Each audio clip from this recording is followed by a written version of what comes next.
Okay. I'm going to talk about letting go today. And this is an interesting topic because it seems to be a challenge for most of us. And I have some quotes, so I'll start with one. You only lose what you cling to. I like that one. And I'm going to start with a story. 1978. I was 29 years old.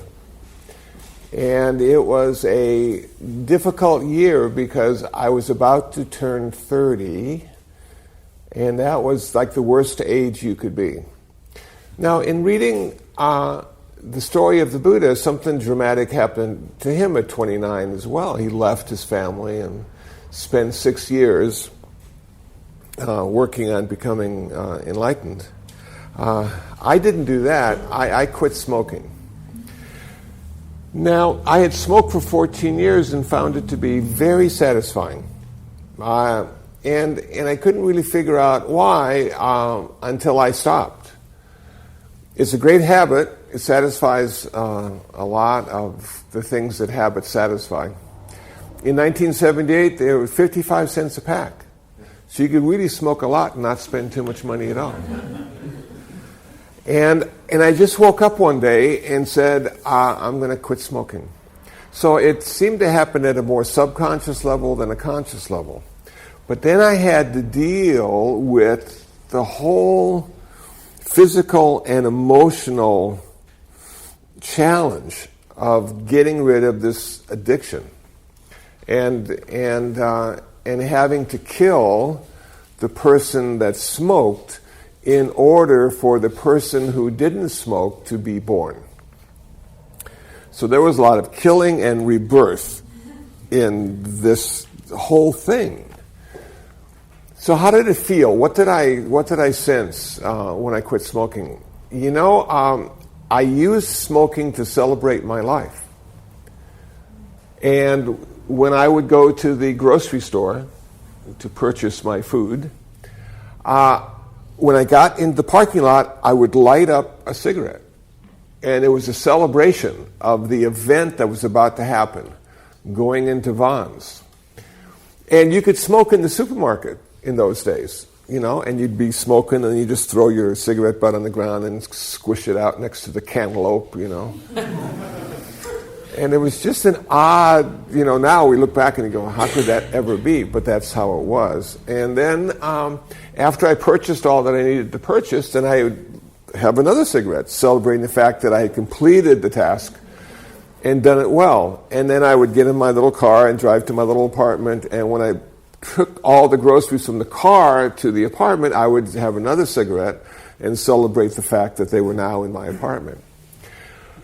So I would celebrate a few TV shows that evening. and then before I went to sleep, I'd celebrate the fact that I was going to sleep. And I'd end my day with a cigarette. And then I'd wake up in the morning and I'd celebrate the fact that I woke up and have the first cigarette. So you can imagine how eventful my life was and how difficult it was to let all those events, those daily events, go. And what took its place was a process, was a flow. In the old days, you know, go with the flow. And in all these Buddhist texts like Siddhartha, there was like a river or a stream, and the Zen master would come down and look in the water and realize he couldn't put his foot in the same water twice. And then the abbot would come down and say, you couldn't even put your foot in the same water once. And everybody would just look at the water. And so I was looking at the stream of my life for the first time without all the events that I created. Because life has no events.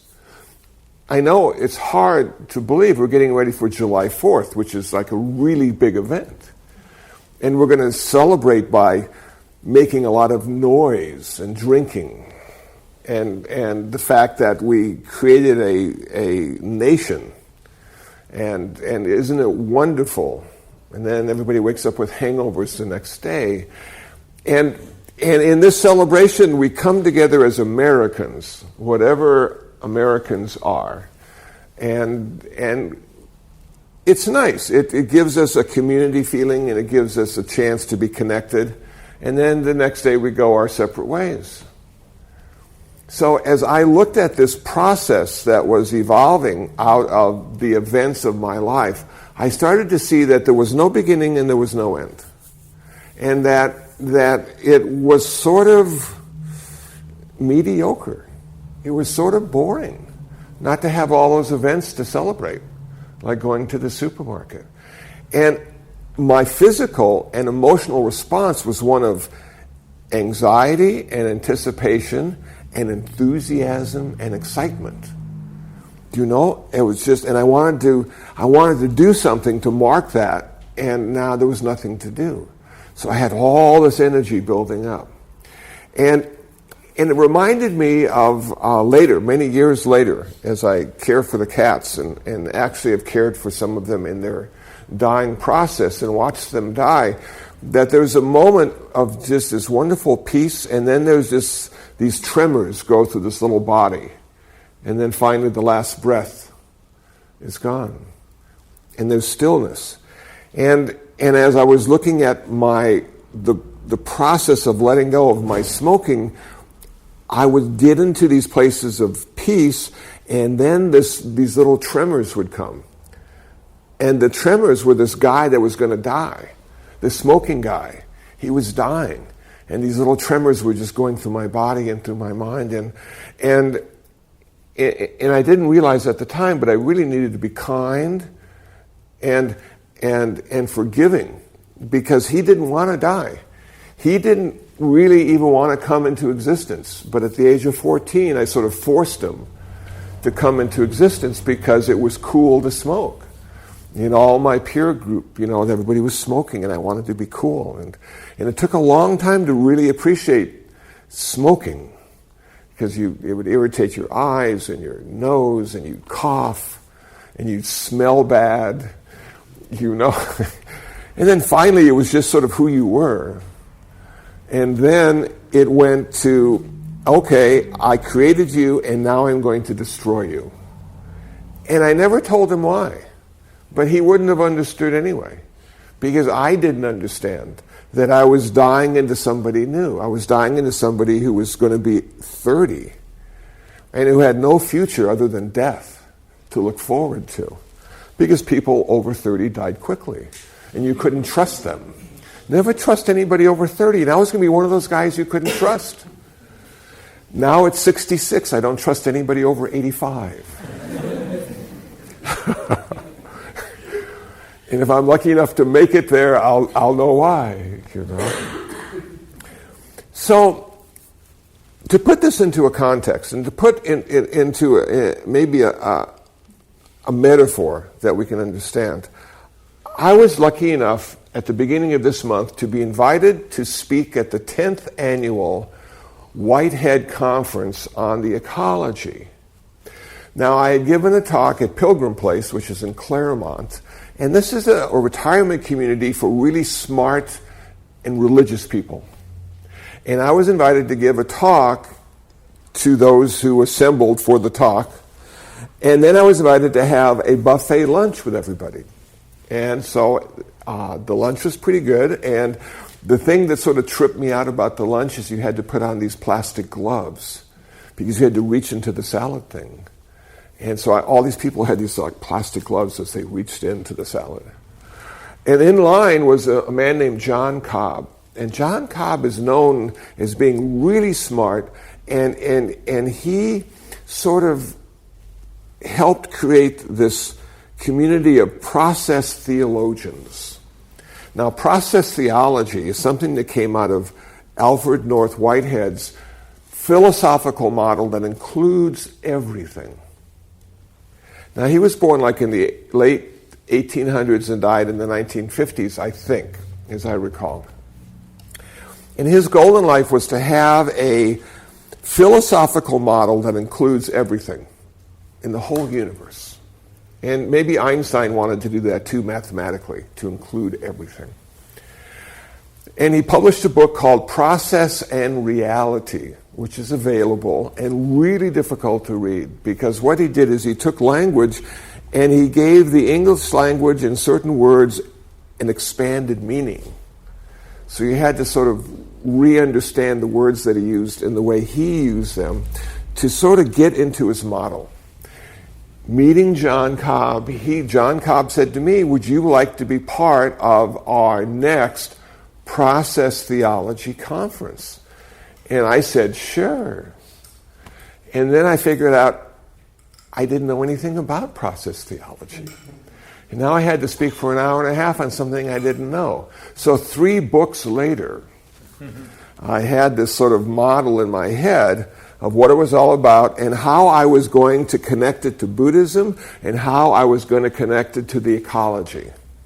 So my talk was Buddhism, the ecology, and process theology. A profound talk. And I thought to myself, okay, and this is the first time they've actually invited Buddhists to have their own section in this conference. So they had various Buddhist speakers to come in, along with all the other speakers. And people from all over the world flew in to Claremont, California to attend the Process Theology Conference. So in the group I spoke to, we had 7. I'm thinking, wow, the Buddha had 5 when he started. I got 7. And so I gave my talk and I recorded it. And because I figured if I only had 7 in real life, I could have much more in virtual life through iTunes podcast.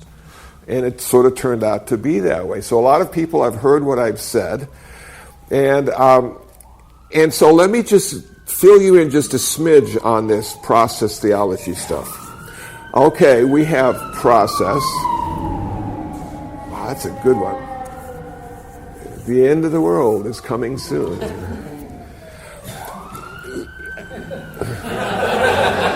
They're still coming. So Alfred North Whitehead said that there are no events, that everything is in process, everything is in a constant state of becoming something else. And Buddhism sort of says the same thing when you get into anicca, impermanence, that everything is always in a constant state of becoming something else and never achieves it, because as soon as it gets close to becoming something, it now starts to become something else. What Whitehead did, I thought was fascinating, is he said in this process we have cause and consequence, which is like karma. So we can, to a certain extent, predetermine what's going to happen next by doing something now. Because those certain things now have a consistent outcome. But he didn't want to say that our life was predetermined or the universe was predetermined. So he said there's also an aspect of novelty that's connected to this cause and consequence. And the novelty is the possibility of something new happening that hasn't been predicted. Okay, so you can do the same thing 100 times and have the same outcome, and the 101st time, something else happens. And you just go, wow, how could that happen? It never happened before. But that's the joy of reality, is we haven't got a clue what's going to happen next. We just think we do. So this unfolding of cause and consequence and novelty is simply a process that perhaps has no beginning and perhaps has no end. And he wanted to include everything, so he included God in the process. So God does not stand apart from the process, which sort of bummed me out, because I like to think of God in the throne with the staff and the beard, standing apart, condemning me for everything I think, say, and do. But I came from a Lutheran background, and that's what God did. Now, if God is part of the process, then he is one of the conditions, or she is one of the conditions, or it is one of the conditions, as are we. We are all one of the conditions necessary for everything to happen. So Whitehead said, not only are we in process, but we are in relationship. That the relationship we are in creates the process. Buddhism says the same thing. All things are conditional. All things are interdependent. and interconnected. And conditions come and events occur, but not events, a process occurs. So now I'm thinking to myself, how can I make all this into why we get attached to stuff? So this is my little story of attachment. That we have this process, this stream that just continues, and all of a sudden we create an event. We create an event because of attachment or aversion. See, those are the two event creators. Now we have attachment and we have aversion and we have indifference. So indifference generally doesn't create an event for us. We don't even recognize it. But when we are attached to something, we go, whoa. When we have aversion to something, we go, ah. And it seems to me what we do is we reach our hand in the stream, pull out the water, and create an ice cube. A fixed, solid thing out of the process. And we give it a value, an attachment value or an aversion value, and we stick it in our refrigerator. And we sort of keep it there. And the older we get and the more events we have created for ourselves in our life, the bigger our refrigerator gets and the more baggage we carry with us, because all these events are defining us in a process that is ever changing and never starts and never ends. So all these events in our life are who we are. Now, I was invited at the end of May to go to Gethsemane, which is a monastery in Kentucky, and be part of a conference called Gethsemane 4, where Buddhist monks and nuns and Catholic monks and nuns gather, and the topic was spiritual maturation. How does it look when you've been doing your practice over a period of years or decades? How have you changed because of that? And we were going to share our experiences. So my talk was getting old with rites and rituals. I thought it was a clever way to describe what I was about to say. The nun who was in charge said to me, "I've asked a monk to introduce you." This was being filmed for a documentary, an hour-long documentary that will be viewed in Europe on their public television stations, and it might get over here as well. So we had a French film crew recording video and audio, and we would give our presentations, and it was nice to have an introduction so we could be defined for the people who may or may not watch this documentary. And I said to the nun, I don't want an introduction. And she said to me, "It figures." Now, I was one of maybe 2 urban monks there. And the rest were sort of community monks. They actually lived in monasteries and convents. They probably don't call them convents anymore. And they had an extended family. These were their brothers and sisters. And I, on the other hand, I'm an independent contractor. I live in a meditation center. Our community consists of an abbot and a few cats and people that live there. Not quite the same. So I have this sort of independence about me that caused the other monastics to feel a smidge uncomfortable. And the Catholics especially, because the Catholic vow of obedience didn't apply to me, that's for sure. So she allowed me not to have someone describe who I was. I find that to be important in what I do. Because if I am introduced in a certain way, then people have expectations of the way I will manifest before them. And I don't know how I'm going to manifest before them, because everything I ever do now is always the first time. I can't rely on habit patterns in the way I used to. I can't even rely on saying the same talk twice in the same way because I'm different and the audience is different and therefore the talk will be different. And all the things I've done, which surprise me as I look at my online bio, wow, I have certificates and thank yous and, I've done this and I've done that and I did this for 10 years and this for 12 years. And what a guy. And then I show up. And if they're not disappointed when they see me, they will be after they hear me speak. So I prefer to surprise them and just let it unfold naturally. Now, I have created a system to really impress people, and I'll share it with you.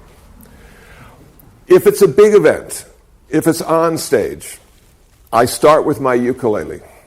I pull it out and I play a couple original Buddhist songs. I don't play well, I don't sing well, their expectations are low. Then I give my presentation, and sometimes with enough rest and reflection, I can be eloquent. And sometimes it's a bit impressive to them, the fact that I can still remember my name after all these years on earth. And I just sort of lay it out. And then the finale, I reach for my harmonica. Now, this is a special harmonica. It doesn't have 10 holes. It only has 6, which leads them to believe it's much harder to play with 6 holes than 10 holes. And I blow them away with a blues melody. I only know one, but this one is good enough because it's the only time they're going to hear me play. And then I get the standing ovation. Not because of the ukulele, not because of the Dharma talk, but because I could play a 6-hole harmonica for 2 minutes and sound good. That's how I impress people. And then I leave, and all they talk about is, I didn't know monks played harmonicas.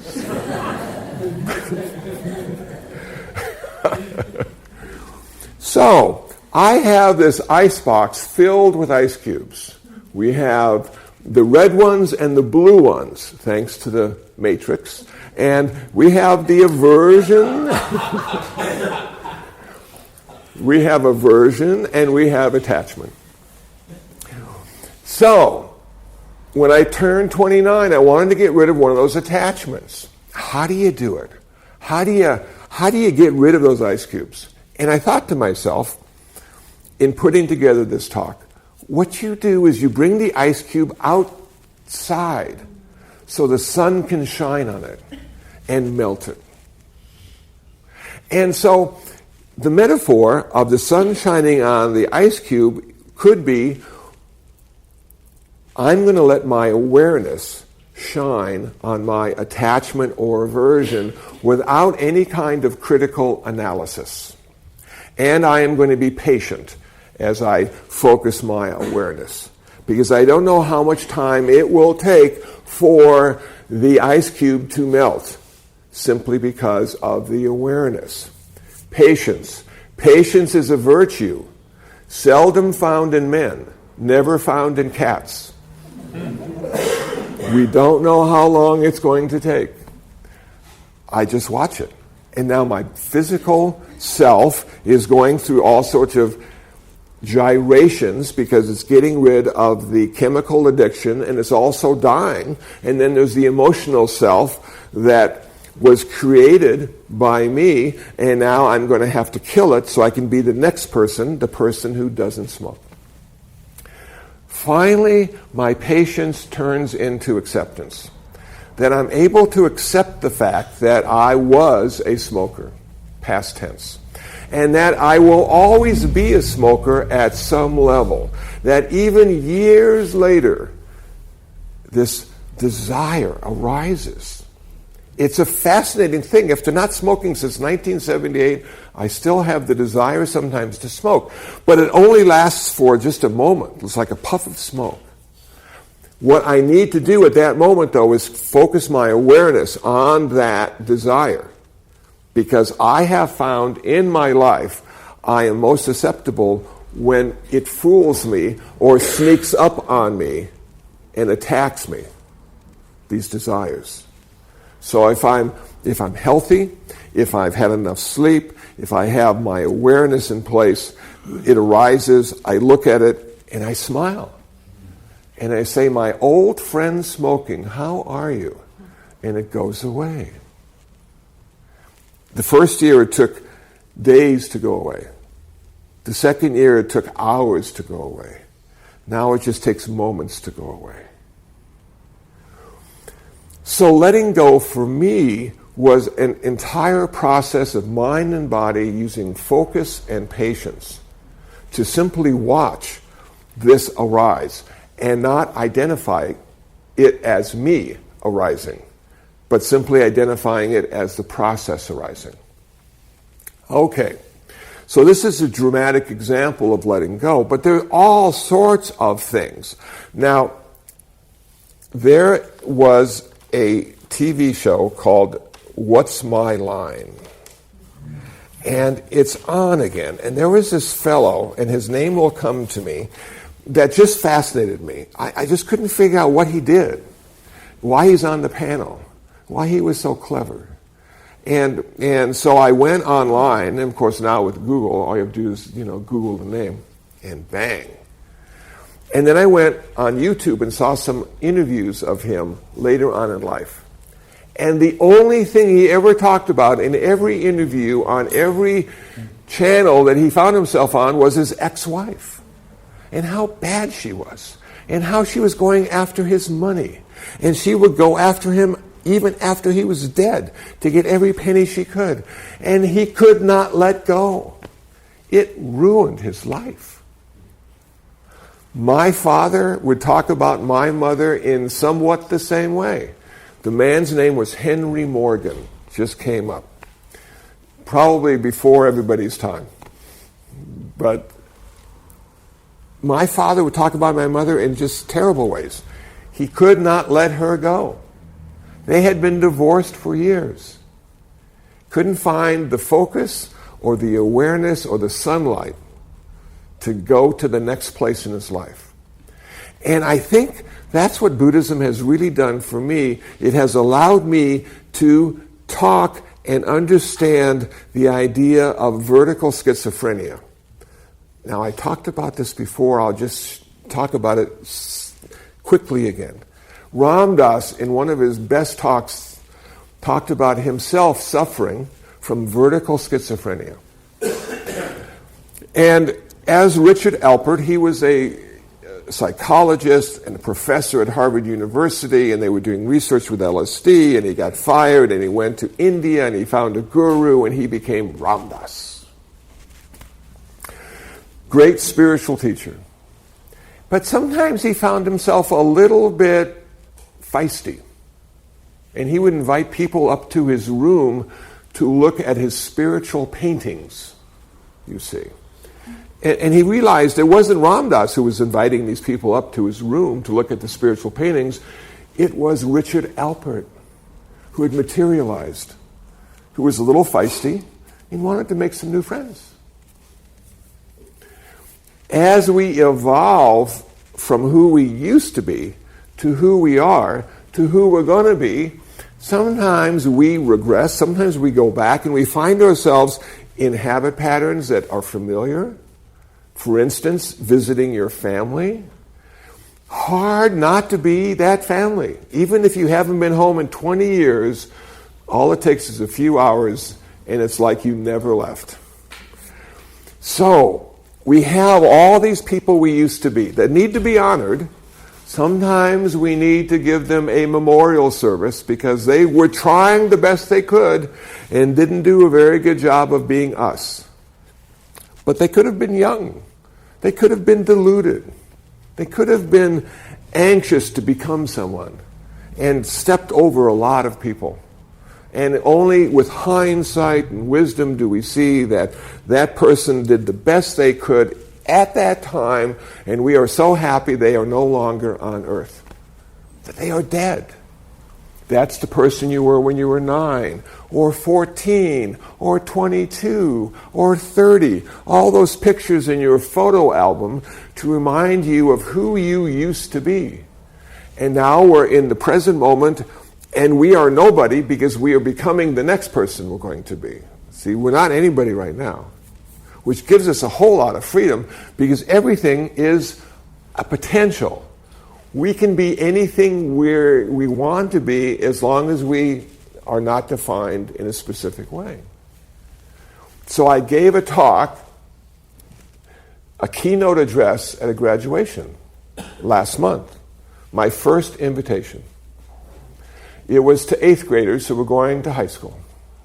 And the families were assembled, and the kids, and I brought my harmonica because I knew that would be my closing salvo. And I said, in 8th grade, it's okay not to know what you want to do for the rest of your life. That gives you permission to do anything you want to. If you are so focused in 8th grade at being something or someone, you may miss the opportunity to be what you really want to be later, or could be later. Okay, so parents like that, kids could care less. But it's you know, they were kind and courteous. I must say that the young people, this was a private school, that's why I was invited, and they were really smart. I mean, so smart. And each one of them gave a little presentation about leaving their home, this school, and going into the great unknown, high school. So I was fascinated by these young people who were so bright and well educated. And they were about to start a new chapter in their life, high school. And of course, after high school, that new chapter, if they're lucky enough, will be the university or the workforce, whatever they choose to do. But I saw that I had been in that place. I had identified years ago as the 8th grader going to high school. I was scared. I didn't know what to expect. Now, at my current age, I'm excited because I don't know what to expect. Every day unfolds in a magical way. Hard to determine exactly how it's going to end. But if we are engaged in the process of our life in our daily activities, it simply is the flow of what we're doing. And then all of a sudden, have you noticed if you find somebody that you like or dislike and they come into your day, all those ice cubes start rattling in the refrigerator, and you pick one out and go, yeah, I remember. And then you have to let that go. You got to melt that ice cube. Aging allows us to do it at a much easier level and pace. Now, yesterday I was at Leisure World, giving a talk to the Buddhist club, the Buddhist circle. And this woman hadn't seen me in 10 years. And she found out I was giving a talk at Leisure World, and she came to hear me talk. She says, do you remember me? I said, no. Have we met before? Oh, yes, 10 years ago. I listened to one of your talks. It was just wonderful. Thank you. Trying to remember who I was 10 years ago. The fact that I couldn't remember who she was didn't bother me a bit because it gave me a chance to meet her again for the first time. Because over the 10 years, I have changed and she has changed, and we are two brand new people. And if she expected me to do what I did 10 years ago, she was going to be disappointed. So I'm happy she reintroduced herself and we could start fresh. It's sort of nature's way of allowing us to let go of who we used to be and all those memories of those past events that we have edited, given life to, formed into an ice cube, had a like or a dislike, and pushed away for future use. So I'm assuming at some point as we continue our practice, we will come to the present moment experience of just being here now. And when you're just here now, as Ram Dass probably said years ago, you don't have all that old stuff to pick from. You don't have all that new stuff to anticipate. You are simply manifesting right now. At some point in my talk yesterday, one of the women said to me, "Can you repeat that? That was really good." I said, "No, I can't." Because I don't know what I said. But I'm taping it, I'm recording it, so you can listen to it again, and you can tell me what I said. But isn't that the present moment experience? Have you ever seen a jazz musician playing his instrument? He doesn't know where he's going next, and he doesn't know where he came from. He's just there. And this stuff is just flowing through him. And he has figured out a way to stand aside for a few moments to let this miracle of creation occur. It must be really hard for him after the concert or the song to accept the praise for how well he did it, because I'm sure he realizes he didn't do it. That his years of practice and commitment to that instrument allowed the instrument to play itself. And he was just there as one of the conditions in the process of music occurring. But people who are excited and want to give praise need to identify with the event of him. He's the event. And the process of music was turned into an event because of the audience and because of the attachment and the like.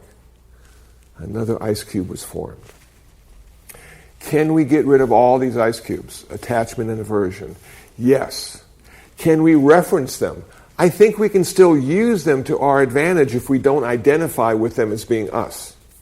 That they were simply events that we created out of a process that has no beginning and no end. And these events gave us a reference point that allowed us to redefine ourselves over and over again to ultimately become the person we wanted to, and after that, no person at all. There's a Zen saying, knowledge is learning something every day. Wisdom is letting go of something every day. So the first half of our life, we are learning something every day. And perhaps if we're lucky enough, the second half of our life is we're letting go of something every day. And ultimately, when we leave this place, there'll be no footprints left behind. Okay, I think I'm going to stop there and ask if anybody has anything they'd like to say. Yes, sir. I just wanted to, there are some things, ice cubes to use a metaphor, that we create, some things that we learn, that we take in, and some things that are created by severe trauma that we need to let go. That are not ice cubes, but that are blocks of ice that may not melt before we expire. How do we let go of those? How do we work with someone who is letting go of those? Yeah. I would say, for a simple answer would be patience and kindness. That we really need to be kind with ourselves because we don't know who we are, ever. We think we do, and that idea of who we are is oftentimes reinforced by family and friends. But if you take 10 people and put them in front of an event, each one will have a different take on that event. We have our own world located deep inside of us. The Buddha said this entire world, and he's not speaking about just us, but everything in this world exists in this fathom-long body. This fathom-long body. Everything in the world exists inside of us. So, trauma, absolutely. You know, you feel, at least I feel sorry for all those guys who joined the National Guard to help and serve and protect their community and ended up in Iraq or Afghanistan for 2 years. And they come back and they were just, accountants with a family, and they come back and now the rest of their life, that stuff is going to be rattling through their head and creating emotions they can not control. How do you get past that? I think the idea is, again, in an overly simplistic way, is to kill the person in the same way I killed the smoker and gave birth to the non-smoker. We have to kill them. We have to give a memorial service to them. We have to say they did the best they could. But something else will come out of that. And it may not be totally healed or whole, but it may give us a chance now to work on that person. And then we kill that person metaphorically, and the next person comes. And we may not have enough people left in our life to fully get rid of all those blocks, if you will. If we start at 20, we may have a lot of years ahead of us. If we start at 65, 70, how many good years do we have to get rid of all those people? The Buddha and Buddhist teachers oftentimes encourage, anybody who hears the Dharma, start today practicing. Don't wait until you're in the hospital, in that bed, before you get your first practice session in. You're not going to have enough time. It takes time to do all this stuff. If you recognize the fact now, in your youth, 20s and 30s, or 40s, or 50s, you still got enough time. You still got enough time to make a difference. So it's metaphorically killing the person and giving rebirth to the next person over and over and over again. Always in a constant state of becoming that person, that next person. We're not sure if it's going to be a better person or a worse person. That's weird too. And in karma, Buddhism talks about all those people we've used to be, all those people we've killed and slaughtered and were unkind to, and now we're reborn, and we can't remember any of that bad stuff. And in this life, we've been really, really good. And yet nothing goes the right way for us, and we have a terrible life. So there's no guarantee that the person you kill is going to be worse than the person that's reborn. And that's the chance we take. So how can we hedge our bets? How can we make it better for us? This is going to sound really strange to a secular Buddhist, but the 5 precepts is where it all starts. You get those 5 precepts, you look at not killing, not stealing, no sexual misconduct, no lying, no consuming intoxicants. You start there. That builds merit. Merit because now you're creating someone in a community that's beneficial and reduces suffering rather than increases suffering. That will help you in your next rebirth, not a lifetime away, but tomorrow. Then you have this meditation, this cultivation of mind, if you will. And what do we want to cultivate? We want to cultivate generosity. We want to cultivate compassion. We want to cultivate wisdom. That's sort of the goal. And as we cultivate those aspects, what we find is we are manifesting in a more skillful way, a more wholesome way, every time we open our mouth or do an activity. Eventually, our mind starts to think in a certain way. I've got a family member who likes to gamble. I talked to him today. He said, I've decided the best way to stop gambling is to buy a boat and go out to sea, where no gambling is available for me. And I said to myself, but you know what? If you get a Wi-Fi signal and you have a computer, you can gamble on the boat. So rather than trying to change the world by buying a boat, why don't you change yourself so you can be anywhere you want to be and not have to be drawn in? It's one of those kinds of things. We can make it harder to access, which allows us to feel more skillful, or we can change ourselves to be in any environment and not be attached or averse. And again, it comes with the 5 precepts, the cultivation of generosity, compassion, and wisdom. And miraculously, you start to become the next person in a long line of people. That's what I would say. Thank you. Yes, sir. So, I guess a question about, I've been practicing for a couple of years now. I was at a retreat recently, and I had an hour and a half where I didn't have a thought except the recognition of that I wasn't having any thoughts or any noise or any voices in my head telling me this or that word for the first time in my life. And I realized that I had created some goals for myself, and I had actually, I guess, reached one. But the result of it was a great deal of depression afterwards, and recognition that just that noise had obfuscated everything else that was going on in my life that whole time. So I think what I was thinking about asking you is when we're letting go, I don't know, maybe in our culture we think of letting go as like, okay, we let go of this, and then there's space there, and it's gone. And my experience of doing letting go is that there's always something else there afterwards. It may not be under the same title block, but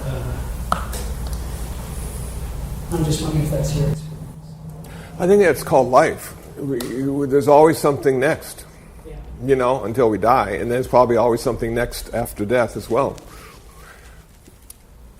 What you said I really like about the fact that you make these goals, you know, but the person making the goal will not be the one who achieves them. Right. So you've got that disconnect between those, and then how many people in between, you know, before the final person reaches that goal. And then the goal itself is an illusion because it's just another step in becoming something else. So the event never takes shape, it never forms in any satisfying way. And I think that's what happens to a lot of people who have really focused on success and look at money as being the measure of success, and they get all the money and they never have enough money. You know, you would think $1 million, $2 million, if I had that would be enough money for me. But it seems that if that's your goal, to be successful and to have money, you never have enough. So there's a certain sense of discontent in that model, of wanting to be somebody or something else, rather than coming to this present moment and saying, this is what I have to work with. And all the voices in my head right now are happening because of past or future, but not because of right now. This is fertile ground to create the next event in my life.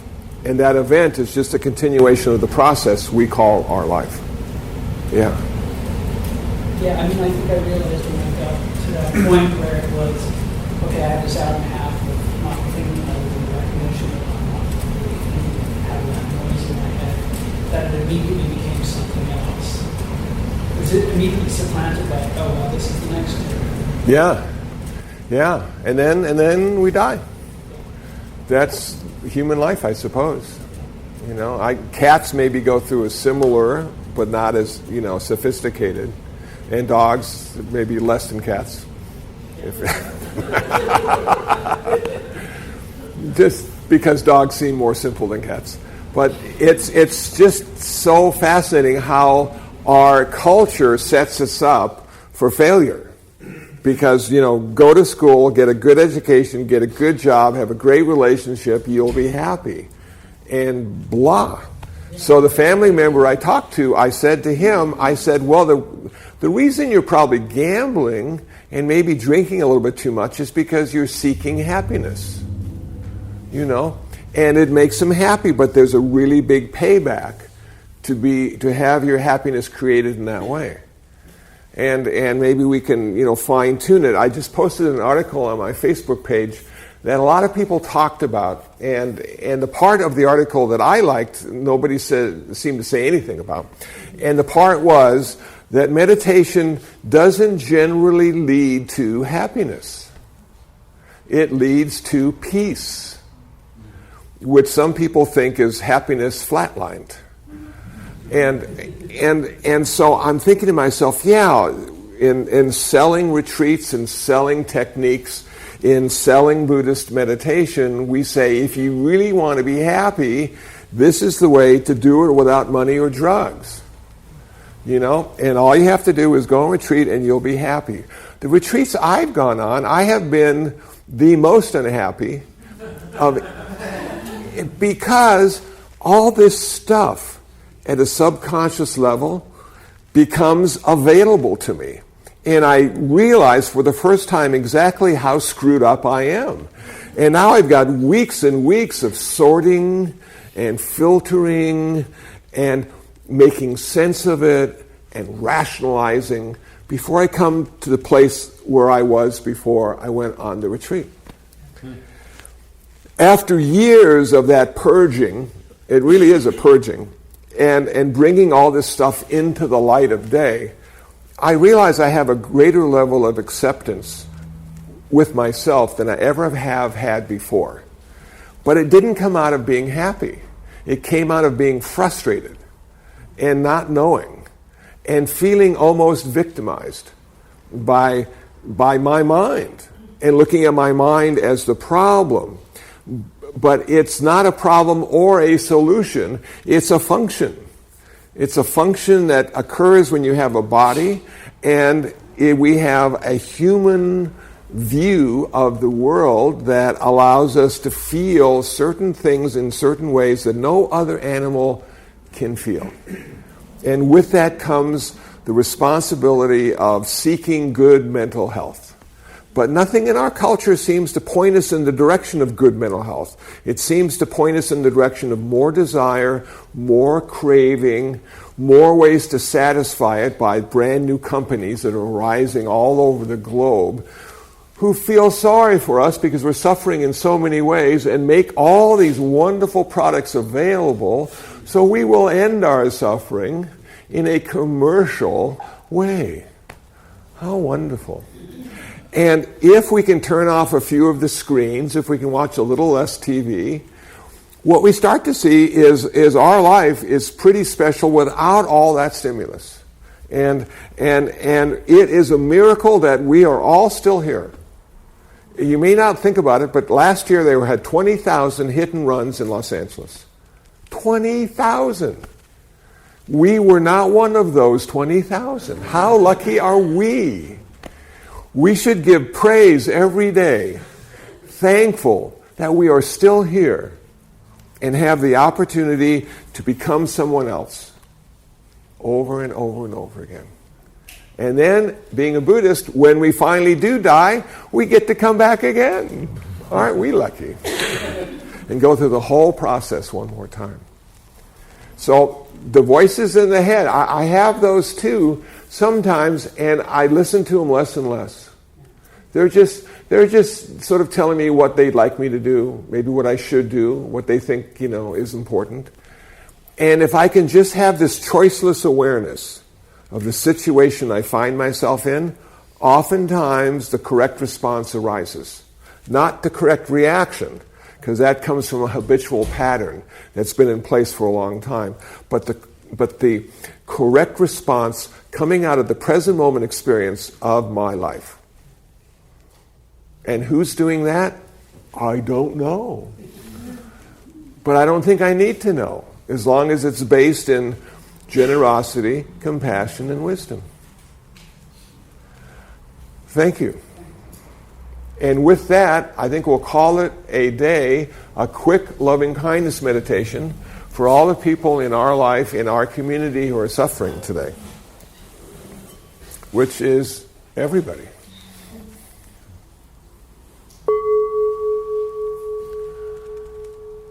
May those of us who have come together today in mind and heart be happy, peaceful, and free from suffering. May no harm come to us. May no difficulties come to us. May no problems come to us. May we always find fulfillment. May we also have patience, courage, understanding, and determination to meet and overcome the inevitable difficulties, problems, and failures in life. May the suffering ones be suffering free, the fear-struck fearless be. May the grieving shed all grief. May the sick find health relief.